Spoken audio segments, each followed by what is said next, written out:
हमारे YouTube channel में आप सभी का स्वागत है। आप सभी को हमारी तरफ से राम राम। पिछले वीडियो में हमने ये 245 दोहे पूरे कर लिए थे रामचरितमानस के, और जो इसके आगे के दोहे हैं वो हम इस वीडियो में पढ़ेंगे। तो आप भी हमारे साथ जुड़े रहिए और वीडियो देखते रहिए। मंत्र परम लग जासु बस विधि हरिहर सुर सर्व महामत गजराज कहूँ बस कर अंकुश खर। अर्थात जिसके बस में ब्रह्मा विष्णु शिव और सभी देवता, वह मंत्र अत्यंत छोटा होता है। महान मत वाले गजराज को छोटा सा अंकुश बस में कर लेता है। काम कुसुम धनुषायक लीने सकल भुवन अपने बस की ने देवी तजिए संसव अस जानी भजब धनुष राम राम सुनरानी। मतलब कामदेव ने फूलों का ही धनुष बाण लेकर समस्त लोगों को अपने बस में कर रखा है। हे देवी, ऐसा जानकर संदेह त्याग दीजिए। हे रानी, सुनिए, रामचंद्र जी को धनुष अवश्य ही तोड़ेंगे। सखी बचन सुन भय प्रतीति बिटा विषाद बड़ी अतप्रीति तब रामई बिलोक वै देही सब हृदय बनवत जेहि तेहि। मतलब सखी के वचन सुनकर रानी को श्री रामचंद्र जी के सामर्थ्य के संबंध में विश्वास हो गया और उनकी उदासी मिट गई और श्री रामचंद्र जी के प्रति उनका प्रेम अत्यंत बढ़ गया। उस समय से श्री रामचंद्र जी को देखकर सीता जी भयभीत हृदय से जिस देवता से विनती कर रही थी, मन मन मनाओ अकुलानी हो प्रसन्न महेश भवानी, करूँ सफल आवन सेवकाई कर हित करूँ चाप गरुआई। अर्थात वे व्याकुल होकर मनी मन मना रही हैं, हे महेश भवानी, मुझ पर प्रसन्न होइए। मैंने आपसे जो सेवा की है उसे सफल कीजिए और मुझ पर स्नेह करके धनुष के भारीपन को हर लीजिए। गणनायक वरदायक देवा, आज लगे कि नहीं तू सेवा, बार बार विनती सुन मोरी, करूँ चाप गुरता अति थोरी। अर्थात हे गणों के नायक, वर देने वाले देवता गणेश जी, मैंने आज ही के लिए तुम्हारी सेवा की थी। बार बार मेरी विनती सुनकर धनुष का भारीपन बहुत ही कम कर दीजिए। देख देख रघुवीर तन सुरमनाव धर धीर, भरे बिलोचन प्रेम जल पुलकावली शरीर। अर्थात श्री रघुनाथ जी की ओर देखकर सीता जी धीरज धरकर देवताओं को मना रही हैं। उनके नेत्रों में प्रेम के आंसू भरे हैं और शरीर में रोमांच हो रहा है। निके निरक नयन बड़ी शोभा, पितुपन सुमिर बहुर मन क्षोभा, अहतात दाउर हट ठानी, समझत नहीं कचन लाभ नहानी। यानी अच्छी तरह से नेत्र भरकर श्री रामचंद्र जी की शोभा देखकर फिर पिता के प्रण का स्मरण करके सीता जी का मन क्षुब्ध उठा। वे मन ही मन कहने लगी, अहो पिताजी ने बड़ा ही कठिन हठ ठाना है, वे लाभ हानि कुछ भी नहीं समझ रहे हैं। सचिव सभय सिख देई न कोई, बुद्ध समाज बड़ अनुचित हुई, कहूँ धनुकुल सही चाई कठोरा, कह श्यामल मृदगात किशोरा। यानी मंत्री डर रहे हैं, इसलिए कोई उन्हें सिखा भी नहीं देता है। पंडितों की सभा में बड़ा अनुचित हो रहा है। कहाँ तो वज्र से बढ़कर धनुष, कठोर धनुष, और कहाँ ये कोमल शरीर किशोर श्याम सुंदर। विधि के भात धरो उर्धीरा, सिरस सुमन कै बेधिय हीरा, सकल सभा के मतिभय भोरी, अब मोहि शंभु चाप गति तोरी। अर्थात हे विधाता, मैं हृदय में किस तरह धीरज धरूं, सिरस के फूल के कण से भी कहीं हीरा छेदा जाता है। सारी सभा की बुद्धि भोली यानी बावली हो गई है। अतः हे शिव जी के धनुष, अब तो मुझे तुम्हारा ही आसरा है। निर्जड़ता लोगन पर डारी, होई हरो रघुपति निहारी, अति प्रताप सिंह मन माही, लव निवेश जुग सय समझाही।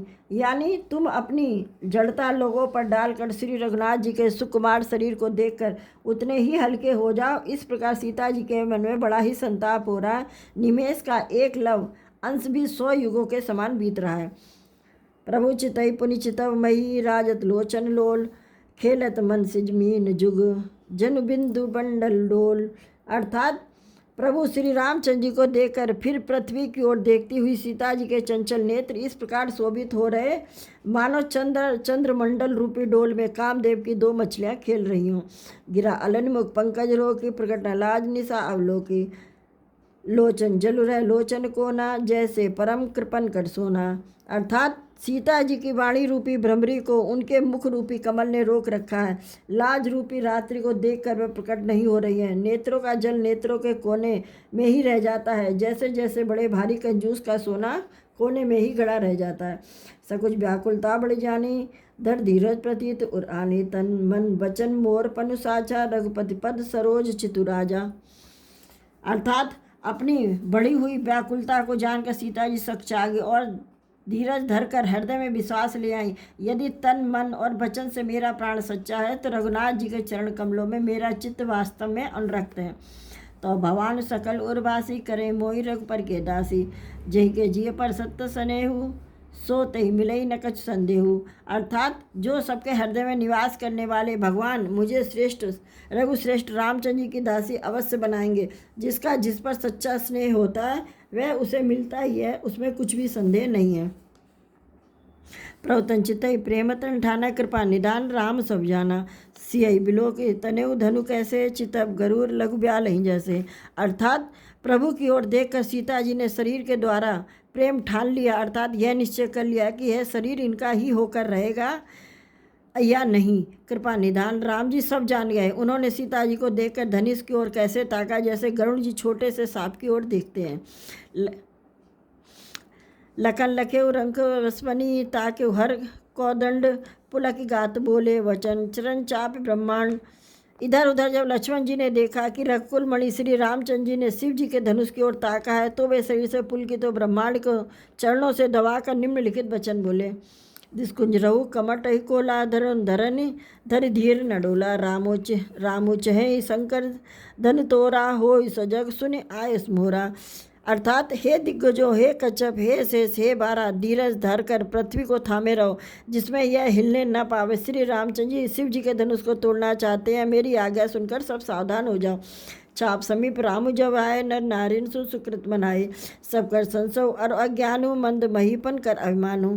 अर्थात हे श्री रामचंद्र जी जब धनुष के समीप आए तब सब स्त्री पुरुषों ने देवताओं को और पुण्यों को मनाया, सबका संदेह और अज्ञान नीच राजाओं का अभिमान।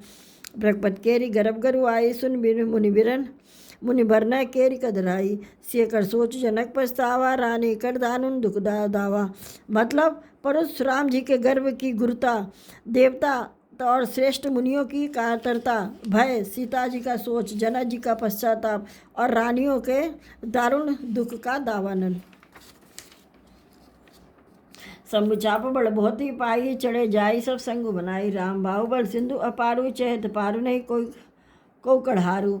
यानी ये सब शिव जी के धनुष रूपी बड़े जहाज को मानकर समाज बनाकर ऊपर पर जा चढ़े। ये रामचंद्र जी की भुजाओं के बल रूपी अपार समुद्र को से पार जाना चाहते थे, परंतु कोई केवट नहीं है।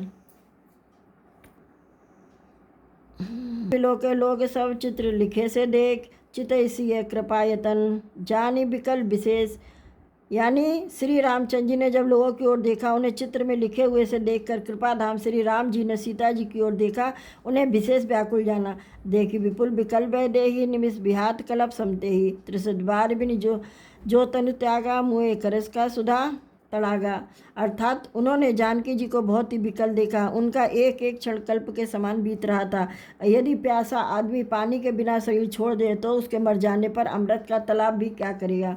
का बरसा सब कृषि सुखाने, समय चूके मुनि का पछताने।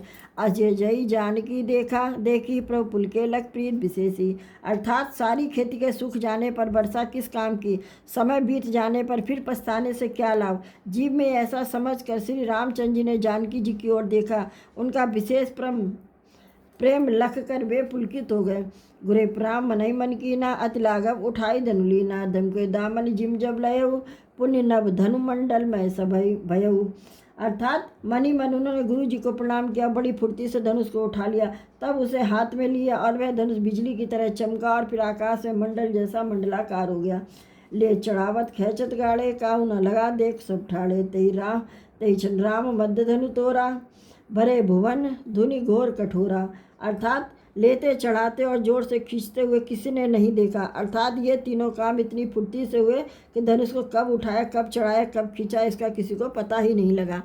सब ने श्री रामचंद्र जी को धनुष खींचे खड़े देखा। बस उसी क्षण राम जी ने धनुष को बीच से तोड़ डाला और भयंकर कठोर ध्वनि से सब लोग भर गए। भरे भुवन घोर कठोर रब रवि बाजी तजि मारुग चले चिक्कर ही दिग्गज डोले मही अहि कोल कुर्म कलमले सुर असुर मुनि कर कान दीने सकल बिकल विचारही को दंड खंडेउ राम तुलसी जयत बचन उचारही। अर्थात घोर कठोर शब्द से सब लोग भर गए। सूर्य के घोड़े मार्ग छोड़कर चलने लगे, दिग्गज चिघाड़ने लगे, धरती डोलने लगी, शेष भारा और कच्छप कलमला उठे, देवता राक्षस और मुनि कानों पर हाथ रखकर सब व्याकुल होकर विचारने लगे।